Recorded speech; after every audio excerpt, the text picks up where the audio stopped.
monstre de course, le Spitfire, d'une beauté divine.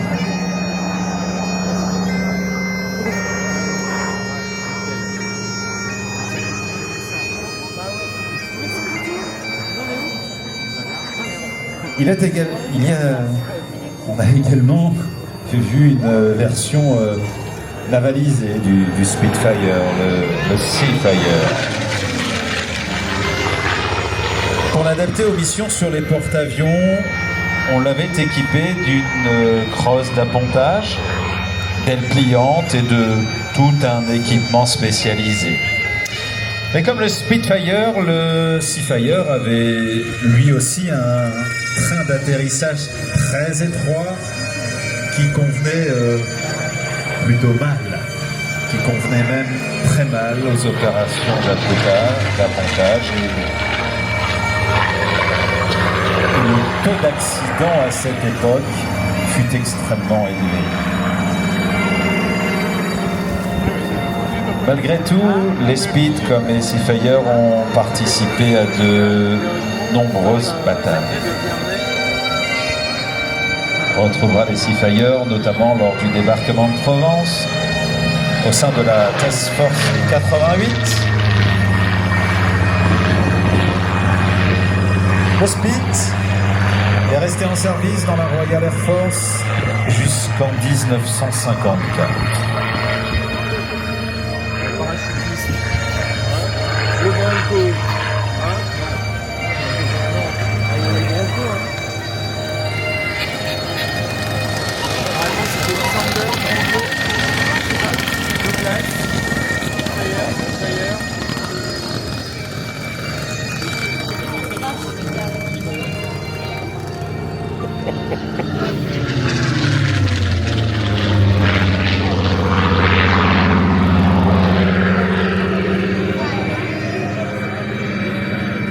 La pureté des lignes du Spitfire, des qualités de vol incroyables et son rôle dans la bataille d'Angleterre ont fait de cet avion du Spitfire un mythe et l'un des avions militaires les plus connus au monde.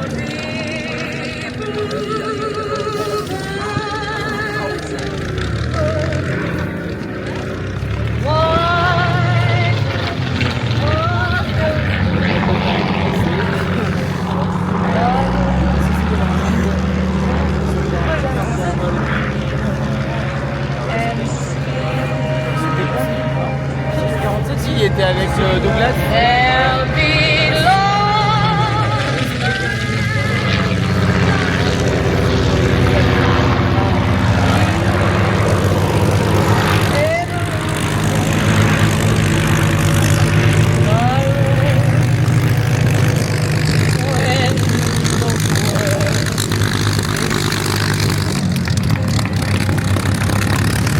L'avion le plus mythique des avions militaires les plus connus au monde. Et sur un air des Satin Doll Sisters, écoutons encore et encore le moteur Griffon. Mesdames, mesdemoiselles, c'est à vous.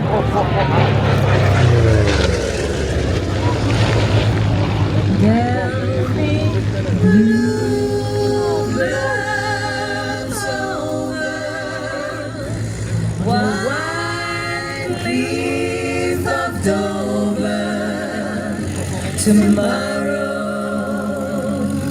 just you wait and see.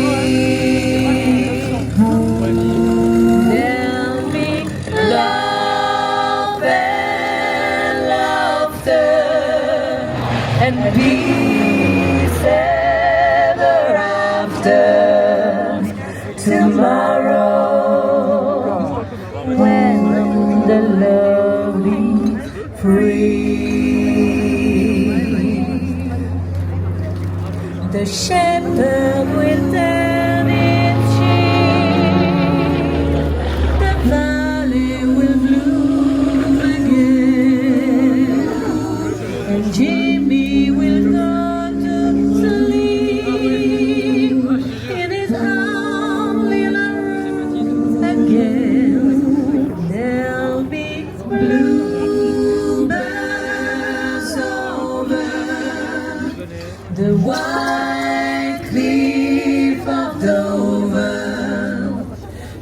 tomorrow. Just you wait and see. Ça pose, ça pose. The shepherd will turn his sheep. The valley will bloom again. And Jamie will go to sleep in his home in a room again. There'll be bluebirds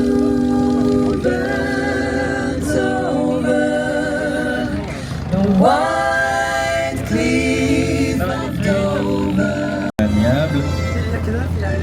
Il y avait au milieu des Spitfire, des Messerschmitt et des Mustang, un chasseur énorme, avec un nez étrange et une forme bizarre.